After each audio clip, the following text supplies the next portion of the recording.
What if I told you that King Charles just disinherited his youngest son, not quietly, not subtly, but with surgical, deliberate, and devastating precision?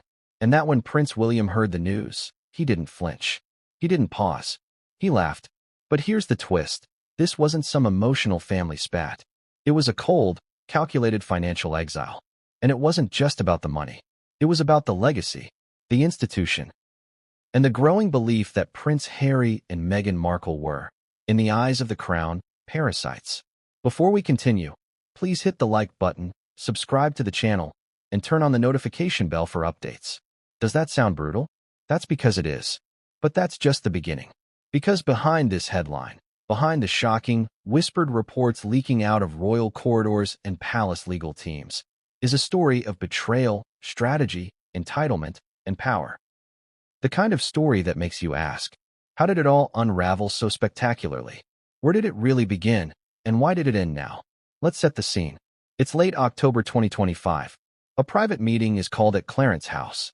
No media fanfare, no aides, just King Charles, a trusted barrister, and a folder sealed with the royal crest.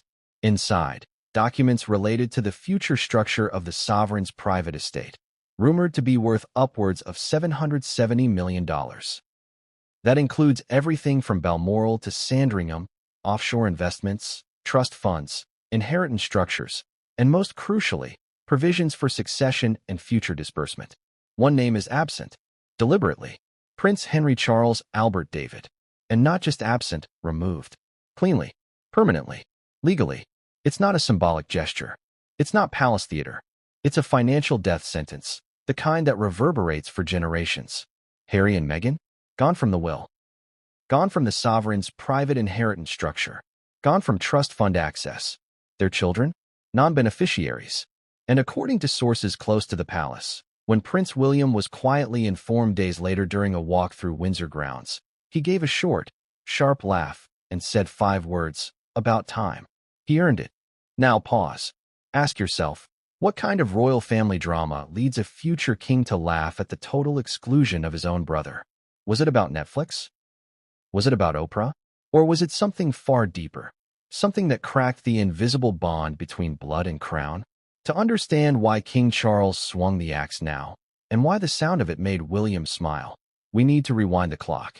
Not to the Oprah interview, not even to Megxit, but to something darker.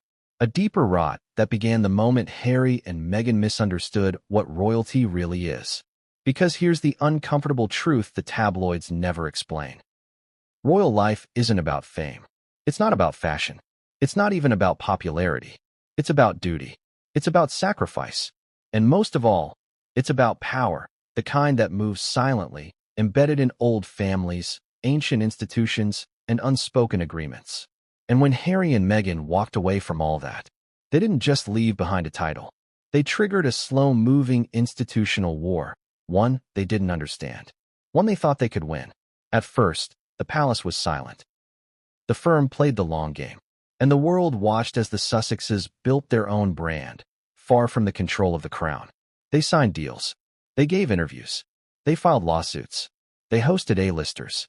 They rebranded, reshaped, redefined themselves.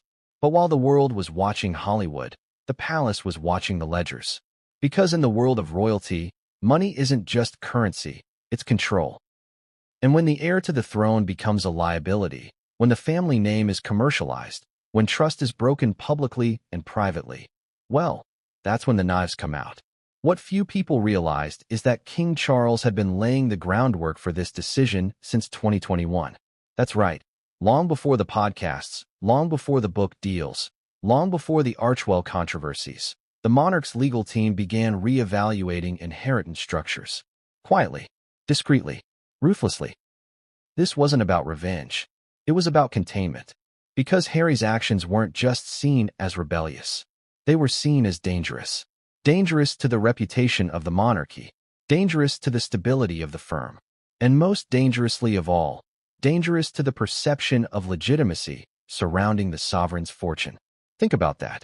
If the public starts seeing the royals as tabloid entertainers, if the mystique of dignity and service is stripped away by lawsuits, docuseries, and headline-grabbing tell-alls, then the very justification for centuries of inherited wealth starts to erode. So Charles did what monarchs have done for centuries. He protected the throne, at any cost. And Harry? Harry was the cost. Now, of course, nothing in the royal world is ever technically confirmed. That's the genius of it. Everything leaks. Nothing is declared. It's a game of shadows and silences. But when that royal financial statement dropped, with no mention of the Sussexes, no trace of provisions, and a specific legal footnote about active participation in sovereign duties as a precondition for disbursement, the message was loud and clear. They were out. But here's where it gets even more fascinating. Because this wasn't just about exclusion. This was a strategic move to force Harry and Meghan into a corner. A legal one, a reputational one, a financial one. You see, for years, the Sussexes had played a dangerous game, leveraging their titles for branding, while distancing themselves from the responsibilities that made those titles legitimate. And as long as the money still flowed in the background, that contradiction could be papered over. But once the money stopped, everything changed. Suddenly, Archewell's value plummeted. Suddenly, Netflix wanted fresh content, not just family drama. Suddenly, Meghan's lifestyle empire faced an identity crisis. What is as ever without the royal connection? What is a duchess without the duchy? The palace knew this, and they waited. Because when you remove the financial engine behind a brand, you don't just cut off cash flow, you cut off relevance. And that is what Charles did. Now, imagine being Harry. Imagine discovering not through a conversation, but through omission, through cold silence, through a document you were never even meant to see, until your lawyers requested clarification, and the reply came back with a sterile, final line. Prince Henry Charles Albert David has no residual claim to the sovereign estate. No call, no debate, just exile. Quiet, clean, and irreversible. And William? He didn't blink. In fact, some say he welcomed it. Because to him, this wasn't just a financial matter. It was a matter of trust. And Harry had violated that trust. With interviews, memoirs, private text leaks, and public broadsides. Over and over again. That's why William's reaction wasn't shock. It was laughter. Because in his mind, Harry finally got what he'd earned. But what comes next is even darker. Because Meghan? Meghan isn't going down without a fight. Her next move is bold, unprecedented, and potentially catastrophic for the royal family. She's preparing a counterstrike, and it involves the one thing even King Charles isn't fully prepared for. But what came next would change everything, and no one saw it coming. What exactly did Meghan think she was walking away from? Fame? Privilege? Palace curtsies? Because here's the brutal reality no one in Hollywood ever told her. The true power of the British monarchy doesn't reside in glittering crowns or royal tours. It lies buried in centuries-old legal constructs, hidden trusts, sovereign loopholes, and generational wealth so meticulously protected, not even blood gets a free pass anymore. So let's ask the question bluntly. What is King Charles's $770 million fortune? And why is Prince Harry's removal from it the real royal divorce? Because what the world saw was drama. What the palace saw was disruption. And what Charles executed, that was precision. Let's dig in. First, throw out the idea that the crown is some kind of celebrity piggy bank. This isn't rich people problems. This is elite institutional wealth, locked in legal chains of tradition, sovereignty, and secrecy.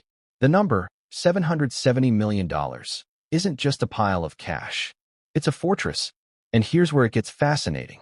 That fortune, it isn't public. It isn't audited like the sovereign grant. It isn't subject to parliamentary oversight like the Crown Estate. No. The fortune Charles moved to protect is private, discretionary, and untouchable by anyone outside the firm. So where does it come from? 3 words, Duchy of Lancaster. Now, if your eyes just glazed over, stay with me, because this is where the story flips. The Duchy of Lancaster is a royal portfolio of land, property, and financial investments that has been under monarchical control since the 13th century. That's not a typo. The 13th century. We're talking over 700 years of compound wealth. It includes nearly 46,000 acres of prime British countryside, commercial properties in urban hubs like London's Savoy district, offshore holdings so confidential, not even Parliament gets a full breakdown, And most importantly, sovereign immunity from inheritance tax. Yes, you read that correctly. While regular Brits face a 40% death tax on estates over £325,000, the monarch pays nothing, legally. Now, when Charles ascended the throne in 2022, he gained full control over this empire, both in name and structure. But here's the kicker. Much of that wealth, although legally his, could be reallocated to others, which is what Harry expected. See, even after Megxit, even after Oprah, Harry still believed, or hoped, that his children would have a place within that ecosystem, that a carve-out might exist, a trust, a clause, a contingency, something. But Charles was playing chess. Because while the public narrative was about reconciliation and olive branches, behind palace walls, something colder was happening. Lawyers were called. Accountants combed through layers of financial instruments. A discreet update to Charles's letters patent, the formal royal decrees, was drafted. And in that update, quietly but devastatingly, language was introduced that linked financial disbursements directly to active royal service. No duties, no funds. It wasn't an attack. It was a filter. It was a way to lock down the fortune without naming names, to create a structure where only those inside the system could benefit from it. A velvet rope of legitimacy. And Harry? He had stepped outside the rope. Now here's where it gets even more jaw-dropping. The Duchy of Lancaster alone is worth over £650 million, roughly $800 million. It generates income, yes, actual income, of around £24 million per year. That's clean, tax-advantaged, flexible capital. Historically, that income supported the sovereign's private expenses and discretionary family gifts. But now, insiders say Charles made it clear, not one penny would cross the Atlantic. Even more chilling, the restructuring included contingency clauses to prevent third-party influence. Meaning, even if Meghan launched legal challenges, even if external investors tried to leverage connections, the trust architecture now automatically invalidates non-royal influence. In other words, it's airtight. And Charles didn't stop there. He also reportedly moved to reevaluate certain offshore entities in Jersey and Guernsey, long used by the royal family to hold parts of their fortune away from the prying eyes of UK law. Why?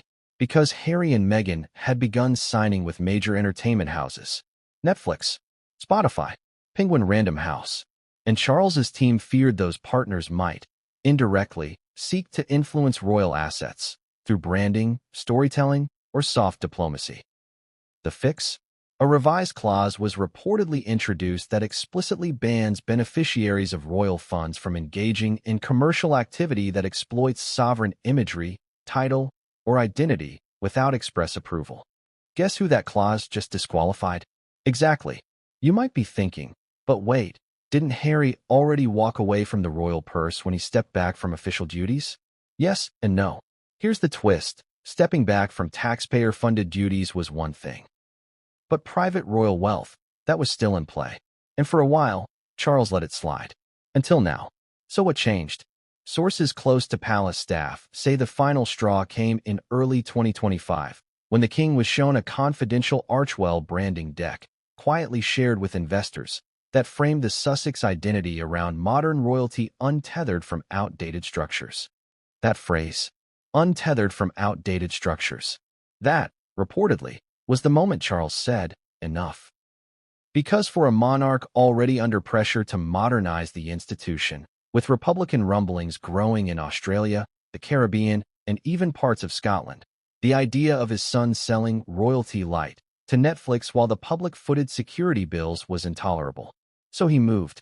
Quietly. Legally. Fully. Now let's zoom out. You might ask, can a father really do this to his own son? Isn't there some unwritten rule about bloodline immunity? Here's the brutal truth. Not in the royal family. This isn't about family dinners. This is about the crown. And the crown survives because it doesn't blink. Don't believe it? Ask Prince Andrew. Ask Diana. Ask even Edward VIII.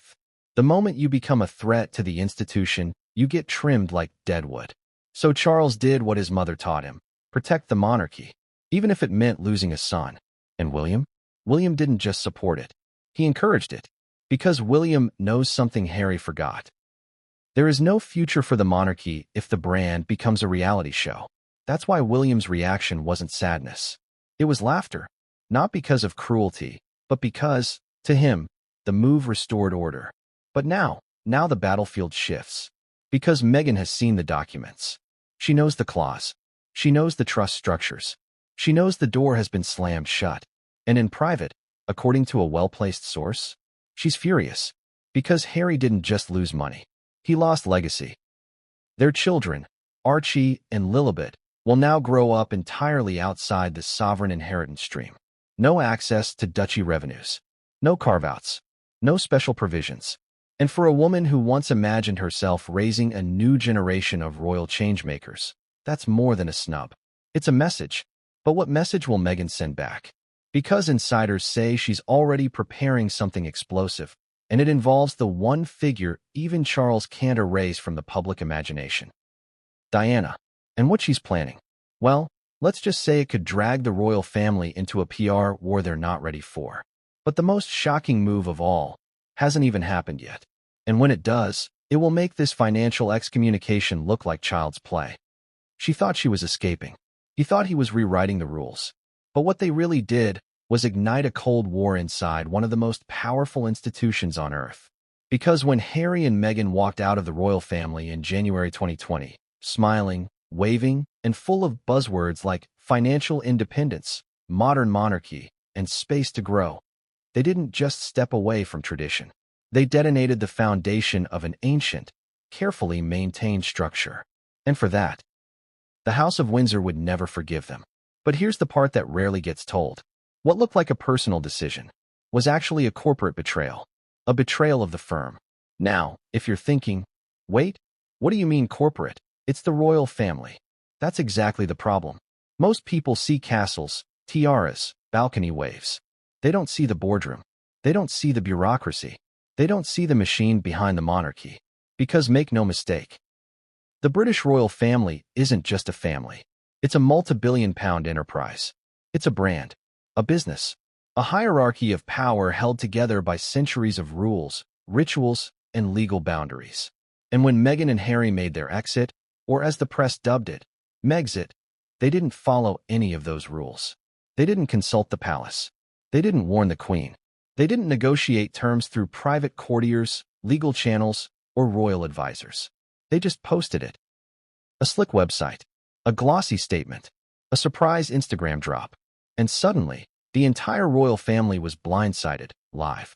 So let's rewind the clock and dissect what really happened in those 48 hours that shattered everything. It was early January 2020. The world was still reeling from wildfires in Australia, a looming pandemic, and Brexit fatigue. But behind palace gates, something darker was brewing. Tensions had been rising for months. Harry was increasingly isolated. Meghan was visibly exhausted, or, in her view, excluded. There were rumors of staff clashes, tense meetings, conflicts over royal protocol. But no one, not even Charles, expected what happened next. On January 8th, without prior approval, the Duke and Duchess of Sussex released a statement on Instagram and their newly launched website, sussexroyal.com. The statement was bold, polished, and full of contradictions. They would step back from royal duties. They would work to become financially independent. They would honor our duty to the Queen, the Commonwealth, and our patronages. And, most shocking of all, they would split time between the UK and North America. It read like a personal update, but what it actually was an unauthorized restructuring of royal business. A hostile brand pivot. And behind the scenes, the palace exploded. The Queen, caught off guard. Charles, furious. William, blindsided. But more than that, the royal legal and communications teams were left scrambling. You see, Meghan and Harry weren't just stepping back.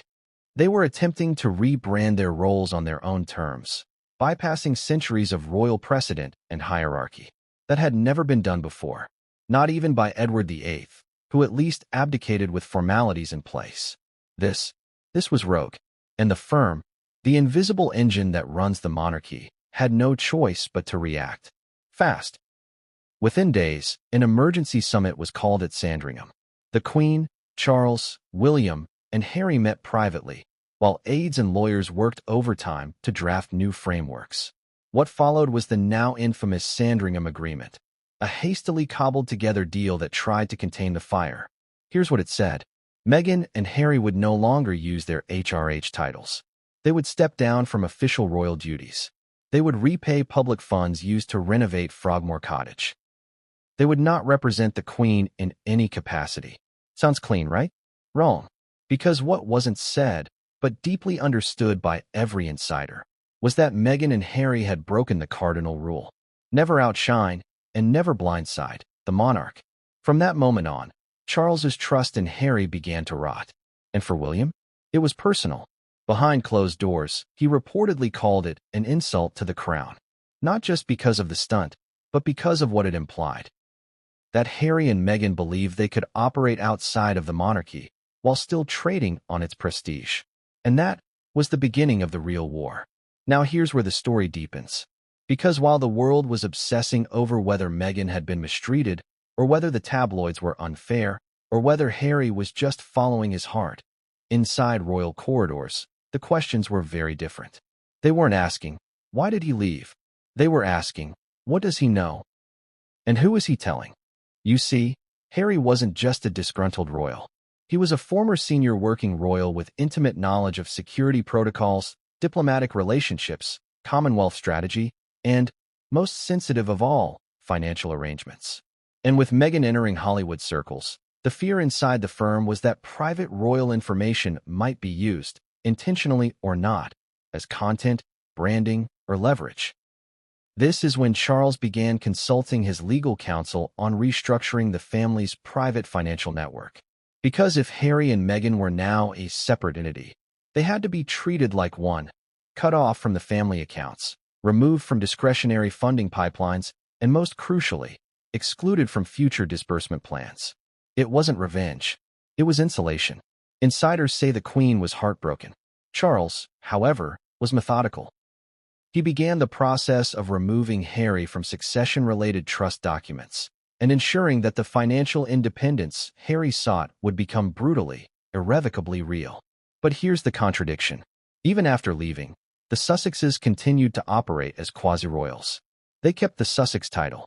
They negotiated deals referencing their past positions. They gave interviews invoking royal events. And with each new podcast, each documentary trailer, each Archwell post, the palace flinched, because what started as an exit had become an export, a monetization of monarchy. And in royal business terms, that's the ultimate betrayal. Now let's get emotional for a second. Imagine being Charles. You lose your second son to bitterness and exile. You watch the world paint him as a victim, while knowing that behind closed doors, you gave him every chance. And then, you watch him sell those private memories to the highest bidder. That's not just painful, that's war. And in war, kings don't show mercy. They protect the realm. So Charles did what his training, his instinct, and his lineage demanded. He drew a line. That line was financial, reputational, symbolic, and final. And when that final restructuring was approved, removing Harry and Meghan from every financial access point tied to the sovereign's estate, that wasn't just an inheritance decision. It was the institutional response to insubordination. And William? He was relieved. Because to him, this wasn't just about Harry leaving. It was about preserving what was left. William is the future of the crown. His wife will be queen. His children are already being groomed for ceremonial roles. He has everything to lose. And Harry? Harry had already walked away.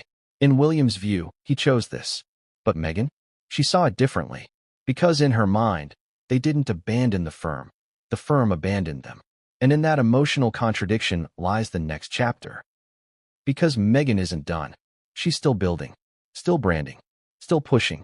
And her next move? It involves the resurrection of a ghost who still haunts the monarchy to this day, Diana. And this time, it's not just about sympathy. It's about strategy. How do you go from a $100 million Netflix deal to being frozen out of a $770 million royal fortune? How do you go from global sympathy to whispers of overspending, underdelivering, and financial instability? And how? In just a few short years, did the golden couple of post-royal reinvention find themselves bleeding cash in the hills of Montecito? Let's talk about the money. Because for all the drama, all the headlines, all the emotional interviews, this chapter is where the numbers come back to bite. And they bite hard. From the moment Harry and Meghan landed in California, the narrative was clear. They were starting over. No longer tethered to the stiff protocols of Buckingham Palace. No longer limited by royal duty. No longer funded by the taxpayer. They were free. But here's the catch. Freedom costs money. And the Sussexes? They spent like they were still royals. Let's break it down. The mansion, their $14.65 million Montecito estate, wasn't just a house. It was a statement. 11 bathrooms, a library, a wine cellar, a chicken coop, a spa, a pool. And not just any pool. A Grecian column-lined sanctuary of curated luxury. They bought it with a $9.5 million mortgage. Reports suggest they paid a $5 million down payment in cash in 2020, during a pandemic. And that's just the purchase. Annual property tax? Over $150,000. Security? According to industry insiders, a round-the-clock team in California could cost upwards of $2 million annually. Staff? Multiple nannies, a personal chef, estate manager, driver, gardeners, housekeepers. Monthly burn rate? Easily between $200,000 and $300,000, just to exist. And that's before private jets, high fashion, international travel, and business operations. So where was the money coming from? Let's talk about the deals. Netflix, $100 million? Not quite. The headline number dazzled the press. A reported $100 million development deal with Netflix in 2020. But behind the PR smoke, the truth is murkier. Industry insiders say that number was speculative, based on performance, content delivery, and audience metrics. It wasn't a signing bonus. It was a potential package, contingent on actual product. And here's the bombshell. Since 2020, Meghan and Harry have delivered only 2 major projects to Netflix. Harry and Meghan docuseries, 2022. Heart of Invictus, 2023. That's it. No scripted drama. No animation. No multi-project production slate. And then, in 2024, Netflix reportedly declined to renew the full development agreement. A quiet cancellation. No public announcement. Just silence. Which means the full $100 million. Likely never materialized. Spotify, $20 million meltdown. The Spotify deal was even more short-lived.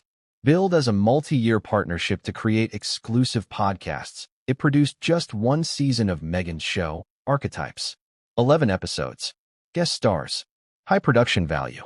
But by mid-2023, Spotify pulled the plug. One executive infamously told the press they weren't meeting the productivity benchmarks. Translation? Not enough content. Not enough numbers. Not enough ROI.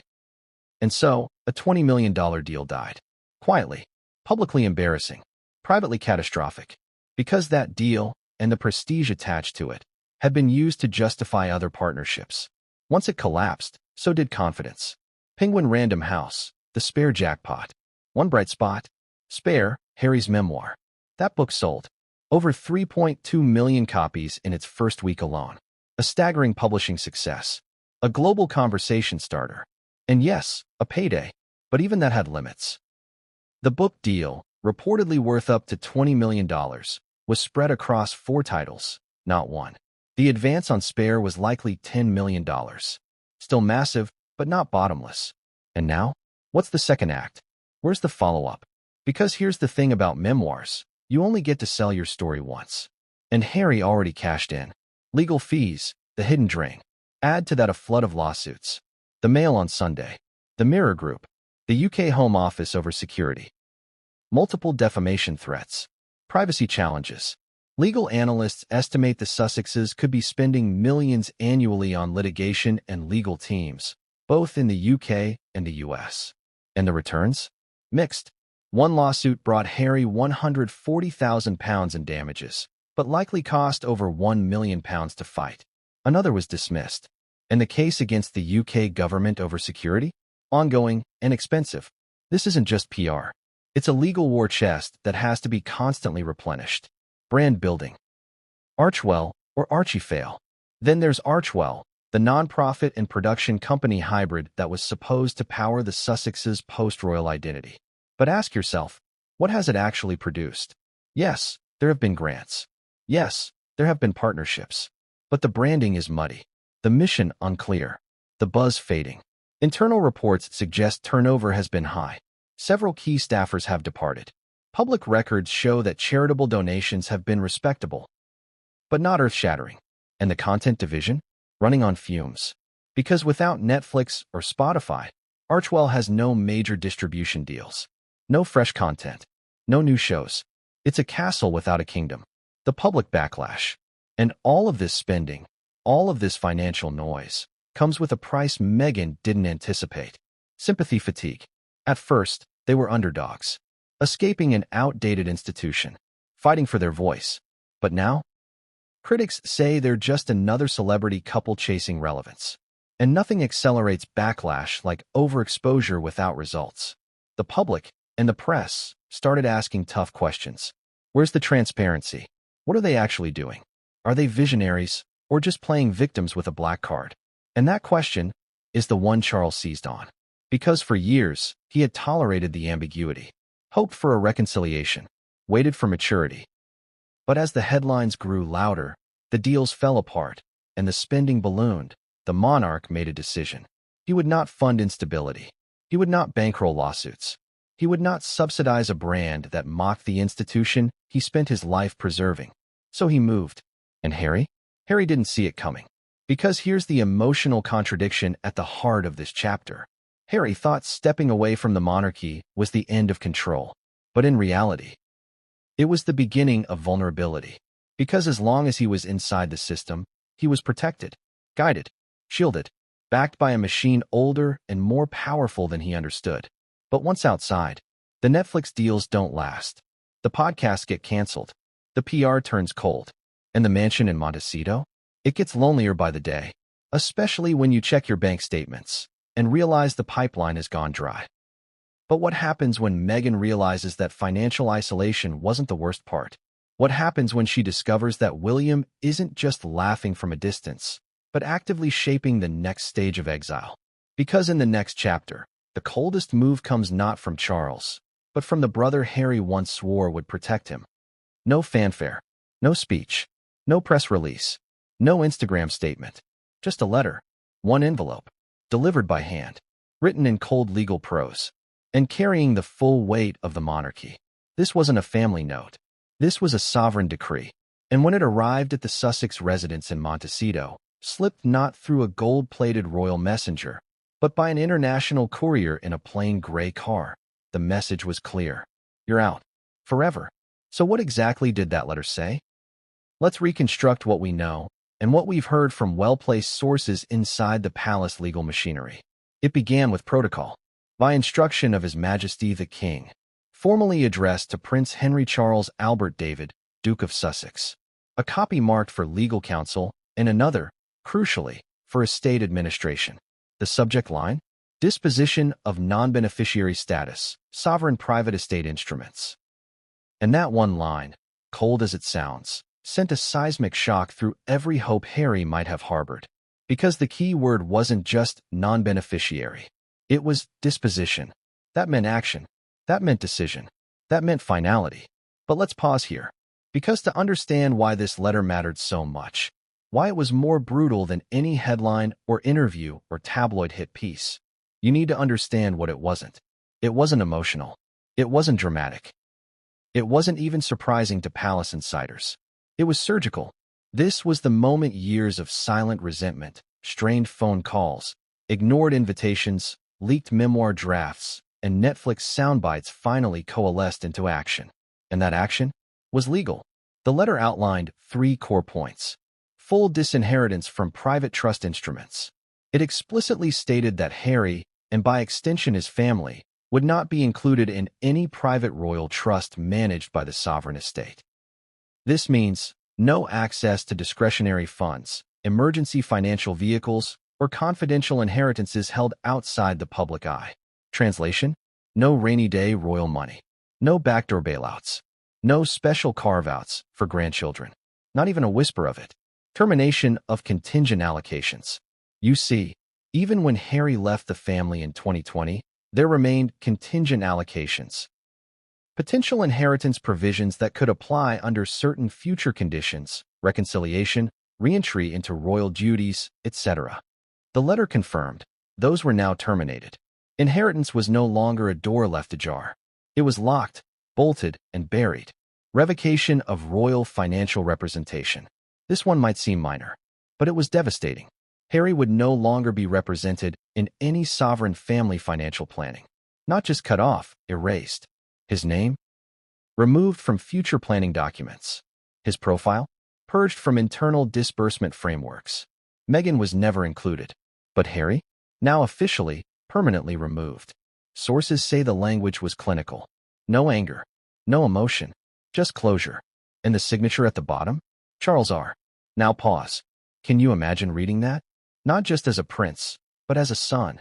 Receiving a formal letter from your father. Not a phone call. Not a meeting. A letter.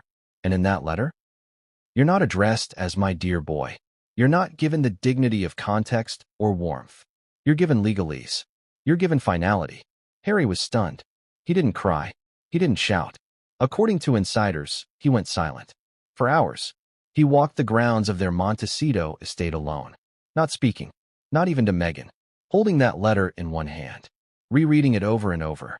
As if the wording might somehow change on the 6th or 7th read. It didn't. And that's when the second wave hit. Because inside that envelope was a second document. A formal update to the letters patent. Now for those unfamiliar, letters patent are official legal instruments issued by a monarch to grant titles, offices, or rights. But they can also be amended, and Charles had done just that. This document clarified a controversial, hotly debated issue, the style and title of Archie and Lilibet. Until then, their use of prince and princess had remained ambiguous. Technically allowed under a 1917 declaration by King George V, but politically complicated. Charles ended the debate. The updated letters patent now specified that only working royals in good standing and their direct children would be afforded style and title recognition by the sovereign household in official correspondence and documents, which meant Archie and Lilibet's titles were now stripped of practical weight, still legally possible, but not recognized by the sovereign estate. That, for Meghan, was the final insult. You see, Meghan didn't just care about money. She cared about legacy, about symbolism, about what it meant for her children to carry royal identity, even from across the Atlantic. And now, their names would not appear on palace family trees. They would not be included in royal correspondence. They would not be listed in future Jubilee planning. They were, in effect, commoners with fancy names. Meghan was livid. She called her lawyer immediately. But what could they do? The monarchy isn't a democracy. It's not bound by the same inheritance laws as civilians. The king's private estate is sovereign. It can be restructured, withheld, reassigned at will. There is no appeal. And the public? They didn't even know. Because Charles, always the tactician, made sure this news didn't leak to the press. He let silence do the talking. But William knew. In fact, William was present at the private estate briefing when Charles signed the final documents. And when he saw the clause revoking Harry's beneficiary status, he reportedly smirked, not with glee, but with grim satisfaction, because William had been lobbying for this move behind the scenes for months. He believed Harry's actions, from Spare to the Netflix series, had damaged the monarchy, that forgiveness was weakness, that any financial connection was a risk. And Charles, eventually, agreed. So the letter was sent, not out of hate, not out of revenge, out of necessity, a surgical removal to preserve the institution. But if Charles thought that letter would be the final word, he was wrong. Because Meghan wasn't just angry. She was preparing something. And it wouldn't be legal. It wouldn't be diplomatic. It would be loud. Because her next move would involve cameras, producers, and a story centered on one word that still made headlines across the world. Diana. But what came next would drag the House of Windsor back into the one arena they could never control, Hollywood. How do you fracture a royal family that survived abdications, affairs, divorces, and death? Easy. You leak the wrong truth to the right producer. And when Meghan hinted that her next project might explore the legacy of women misunderstood by institutions, the red lights at Buckingham Palace started flashing. Again. But this time, the counterstrike didn't come from Charles. It came from William. And behind closed doors, for the first time in years, father and son moved as one. Because they'd both reached the same chilling conclusion. If Harry and Meghan weren't stopped, they would burn the institution down. So they made a pact. Not emotional, not sentimental, but strategic, tactical, and brutal in its implications. Let's break it down. You see, for years, William had walked the line. Publicly dignified, privately furious. At first, he held hope. That Harry would grow up. That Meghan would adapt. That somehow, they'd come back into the fold. That time would heal what Oprah and Netflix had shattered. But time didn't heal anything. Instead, it exposed a pattern. Each time the Sussexes were given space, they filled it with critique. Every peace offering was met with another memoir, another podcast, another veiled jab at the institution. And William? William watched it all in silence. Until the moment Charles received a memo in early 2025, a production leak from a Los Angeles agency, claiming Meghan had begun pre-production talks with a major streaming service about a limited docu-series based loosely on the life of a woman silenced by royal structures. The working title? Mother of Legacy. Now, whether that title was clickbait or creative placeholder doesn't matter. Because the implication was clear, Diana. And for William, that was the final straw. You do not use their mother's name to wage a PR war on the family. Not now. Not ever. Sources close to Kensington Palace say William personally phoned Clarence House and asked for a private, off-the-books meeting with the king. No aides. No press office. Just father and son. It happened in mid-March. In the White Drawing Room.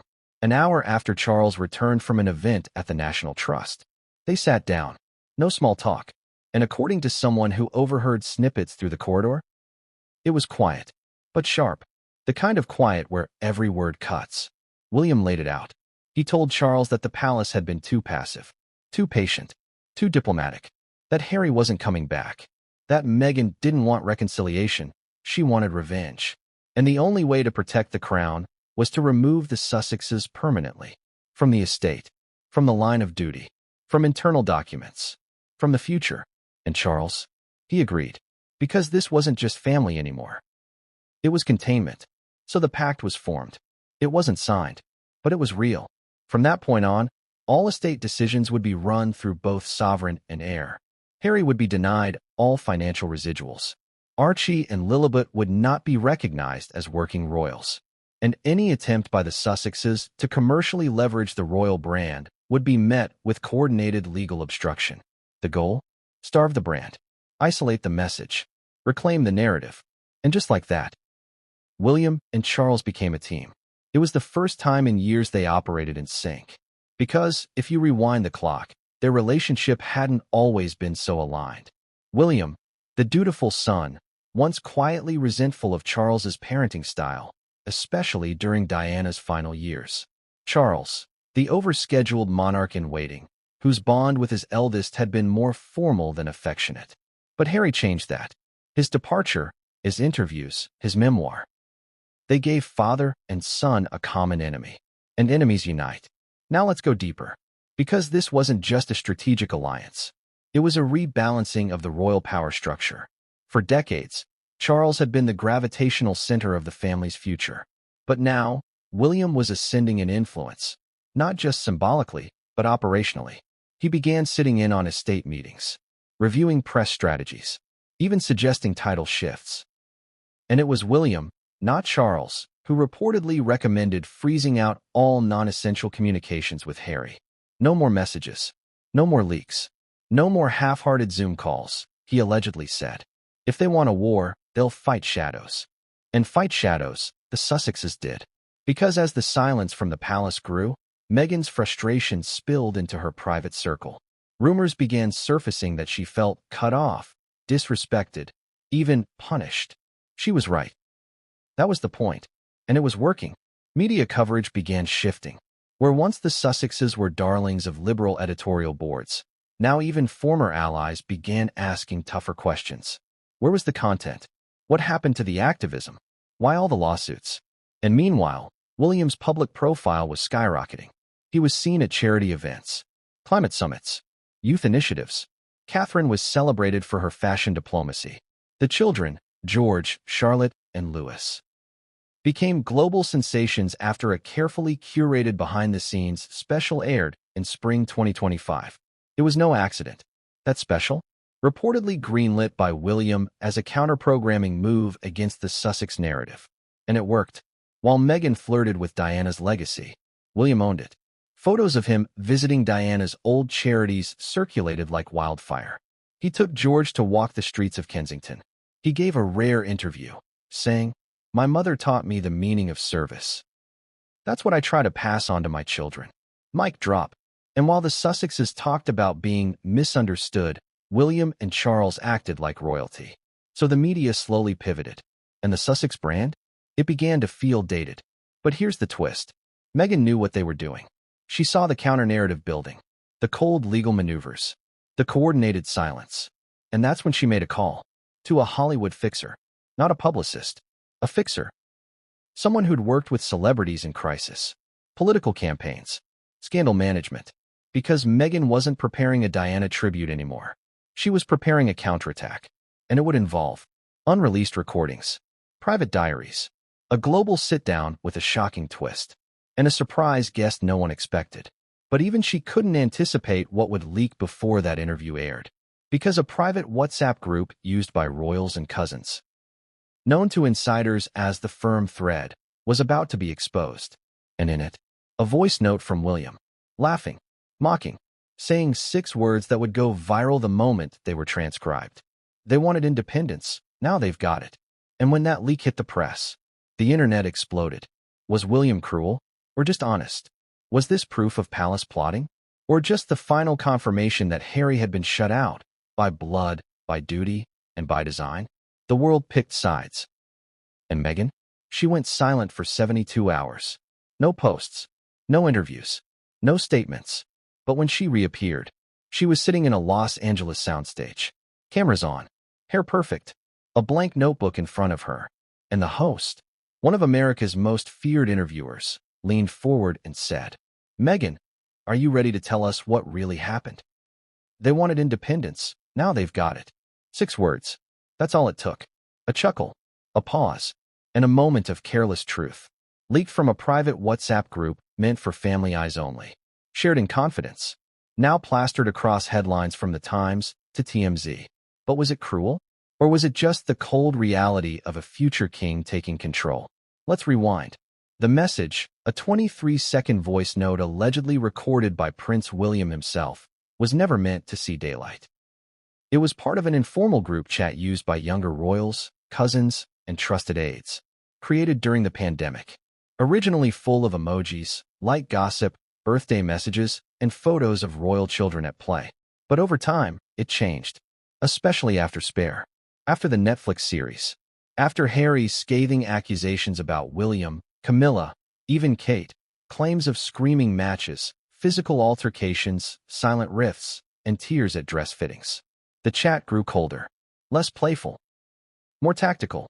And then, one evening in April 2025, shortly after Charles's official financial statement was released, confirming Harry's exclusion, William sent the voice note. He wasn't angry. He wasn't gloating. He was amused. Sources say his tone was light, almost dry. The kind of laugh you give when a chapter ends, not with a bang, but with exactly what everyone predicted. Well, they wanted independence, William said. Now they've got it. A beat of silence. Then, let's see what they do with it. A smirk you can hear. Unapologetic. Unfiltered. Raw.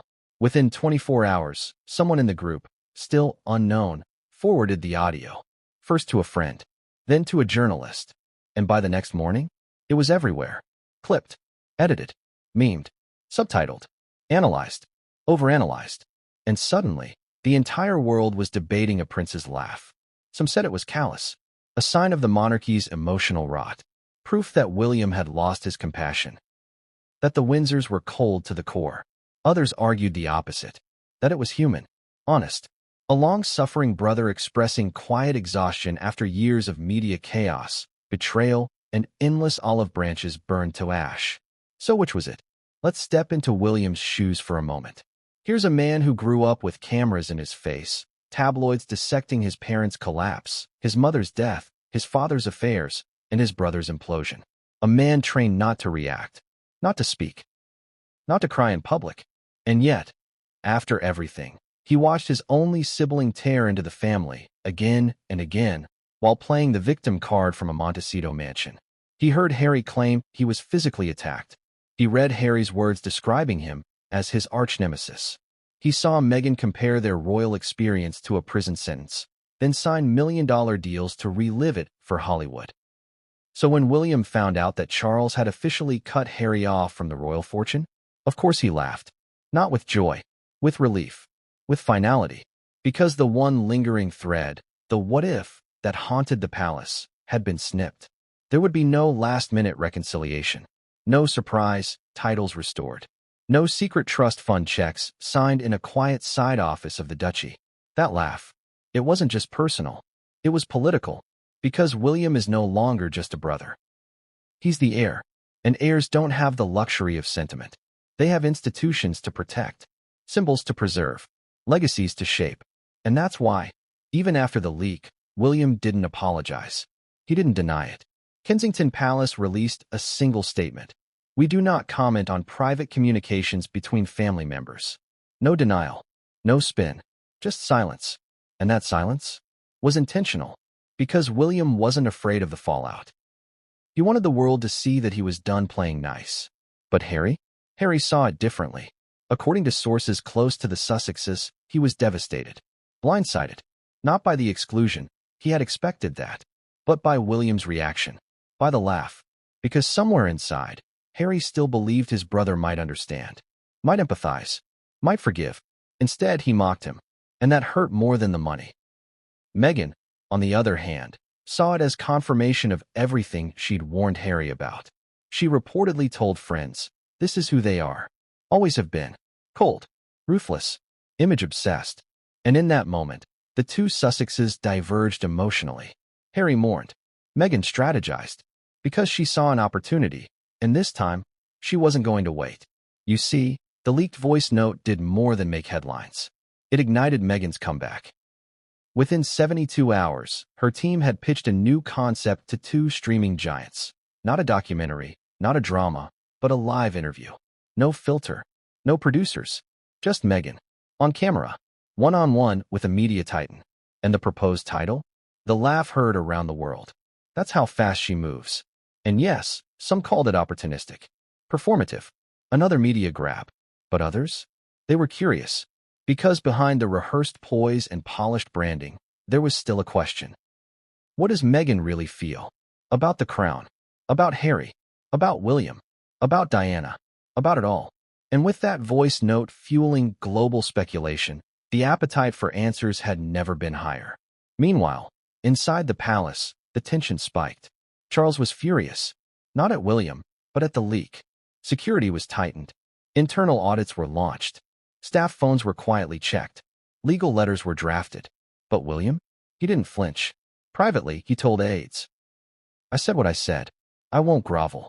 And in that moment, a shift occurred. William was no longer the peacemaker, the bridge between generations. He was the executor, the enforcer of a royal strategy that now had no room for Harry. No room for reconciliation. No room for ambiguity. He was future-focused. And Harry?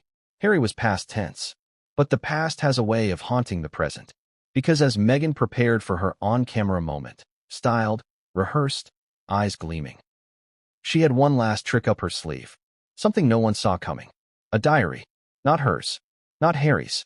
Diana's. Unpublished pages. Passed down. Preserved. Hidden for years. Now ready to be read aloud. And the words in those pages would send shockwaves through the very institution William and Charles thought they had just protected. Because buried in Diana's private reflections was a paragraph about her sons. A fear. A prophecy. A sentence that would make the world question everything. And when Meghan read it out loud, live, global, unscripted, the reaction would split the internet in two. But what Diana wrote wasn't flattering. And it wasn't about Meghan. It was about William. There it was. A single line, handwritten in looping cursive, dated 1996, tucked away in the final pages of Diana's private, unpublished diary. I fear one day, William will have the crown, but Harry will have the truth. When Meghan read it out loud, live, on camera, The air changed. Silence. Then gasps. Then fire. The clips spread like wildfire. First across social media, then on morning talk shows, then into primetime specials with flashing red banners. Was it real? Was it altered? Why hadn't anyone seen this before? Suddenly, the palace found itself under siege again. And in the center of the storm, Meghan Markle. But this time, she wasn't crying. She wasn't holding back tears. She wasn't flanked by a sympathetic interviewer offering softballs. She was in control. Eyes locked to camera, voice steady, and every word calibrated like a courtroom closing argument. Because this wasn't just emotional. This was strategic, and the world was watching. But here's what no one expected. Just days after that broadcast, as the palace scrambled to verify the authenticity of the diary page, as commentators debated Diana's intent, as William reportedly punched a cabinet door in private, Meghan did something no one predicted. She called her lawyer. Not a Hollywood fixer, not a crisis PR firm, a litigator. Because Meghan wasn't just playing the media game anymore. She was going legal. The goal? Challenge the revocation of her children's royal styles. Push back on the trust exclusion. And, most shocking of all, explore whether the Crown's private restructuring could be legally contested under U.S. jurisdiction. Now at first glance, it sounded absurd. How could an American-born duchess sue a centuries-old British monarchy? Well, here's the twist. She wasn't suing the Crown. She was targeting the mechanism behind it. Let's break it down. Meghan's legal team identified a potential loophole. Not in UK royal law, that was ironclad, but in international financial agreements, specifically tax-exempt status declarations, cross-border asset transfers involving dual national minors, public benefit organizations with transatlantic activity, like Archwell. And using those technicalities, they began building a case that could potentially challenge the execution of the financial exile, not for Harry or Meghan themselves, but on behalf of Archie and Lilibet. You see, both children are U.S. citizens, born in California, entitled to certain legal protections under American Civil Code. And Meghan's legal strategy? Argue that the exclusion of her children from royal entitlements, particularly those tied to public benefit claims made on behalf of the monarchy, amounted to discriminatory deprivation based on residence and affiliation. In short, she accused the palace of punishing two innocent children for the actions of their parents. And while that might not hold weight in a British court, in the United States, it was messy, and messy was the goal. Because the moment that lawsuit hit the docket, even if symbolic, even if it had no chance of success, it would drag the Windsors into something far more dangerous than a PR scandal. A jurisdictional tug-of-war. Cable news picked it up immediately. Can Meghan sue the royals from California? Is this the first American legal challenge to the monarchy? Why Harry and Meghan's kids may be the key to everything. And suddenly, the narrative shifted. Again, because even those who were skeptical of Meghan's motives, even critics, began asking the question, wait, why were the kids excluded? Weren't they innocent? Didn't they have a right to their family's legacy? Was this about protecting the monarchy or punishing a mother? And in that confusion, that legal fog, Meghan found her power again. Her lawyer, an Ivy League-trained firebrand with a background in international human rights, began holding press conferences, citing precedent, quoting legal doctrine, framing the case not as a family dispute, but as a matter of justice for children born into a legacy system they didn't ask for. And in a masterstroke of optics, Meghan re-emerged, not in designer heels, not on a red carpet, not in a Netflix documentary, but on the steps of a courthouse, holding Archie's hand, wearing a simple navy coat, no makeup, no entourage, just a mother. The image went viral. The headline practically wrote itself. From Duchess to Defender, Meghan takes on the crown for her kids. It was the perfect pivot. And it caught the palace completely off guard, because Charles was stuck. Publicly commenting would violate the monarchy's principle of political neutrality. Privately retaliating would feed the beast. And legally intervening, especially in the U.S., would risk legitimizing the very jurisdiction they were trying to avoid. So for a moment, Meghan had the upper hand. But only for a moment. Because across the Atlantic, inside the thick stone walls of St. James's Palace, a different kind of document was being drafted. Not a rebuttal. Not a counter-lawsuit. but a dossier, a comprehensive archive of every financial benefit the Sussexes had received, directly or indirectly, from the royal family before and after their departure. Renovations to Frogmore Cottage, travel budgets, security details, staff salaries, wardrobe allowances, gifts, per diem arrangements, even unpublished support for security during their time in Canada. It was all there. Line by line, pound by pound, a ledger of loyalty, or, depending on your angle, a receipt of betrayal. Because the palace wasn't preparing to fight Meghan in court. They were preparing to try her in the court of public opinion. And the headline they were about to leak? Palace reveals Sussexes took £34.5 million in benefits before exit. Boom. Suddenly.